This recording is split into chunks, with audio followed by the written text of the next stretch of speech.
Dinisqualify ng COMELEC si Tarlac City Mayor Susan Yap Sulit dahil sa residency requirement at binabawi ang kanyang proklamasyon.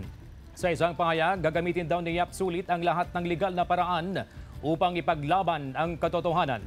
Narito ang report.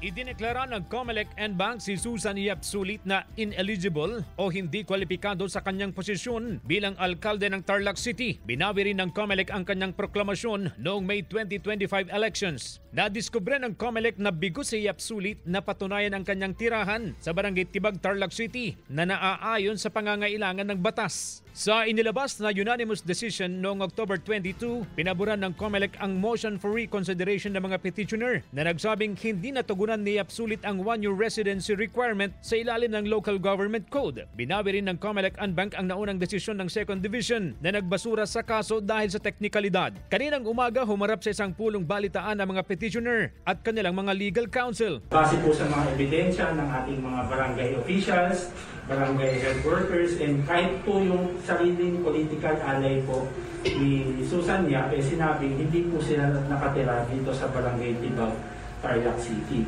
And lalong-lalong na ho, nakita po doon na warehouse lang po yung sinasabing bahay po niya. Sa isang opisyal na pahayag na nakapost sa official Facebook page ni Mayor Susan Yap Sulit, wala pa raw siyang natatanggap na opisyal na kopya ng desisyon ng COMELEC and Bank. Tinitiyag din daw ng company Yap Sulit na gagamitin nila ang lahat ng legal na paraan upang ipaglaban ang katotohanan. Maaari naman humingi ng temporary restraining order ang company Yap Sulit sa Korte Suprema. Pero kung wala pang ibinababang TRO sa loob ng 5 araw, simula noong lumabas ang desisyon ng COMELEC and Bank, maaari nang mag-issue ng Certificate of Finality ang komisyon upang ipatupad ang desisyon nitong pagbawi sa proklamasyon ni Yap Sulit. Nakaantabay raw ang Tarlac City DILG office sa anumang sitwasyon at handa raw silang makipag-ugnayan sa COMELEC sa anumang hagbang. DILG naman po, siyempre ang naglabas po ng decision ay COMELEC. Alam po meron pong ilang days na nahihintayin for the execution po na ilalabas po ng COMELEC, the writ of execution. Sa pagbawi ng proklamasyon, mababakante ang posisyon ng alkalde at sa ilalim ng Section 44 ng Local Government Code, kung mababakante ang posisyon ng mayor,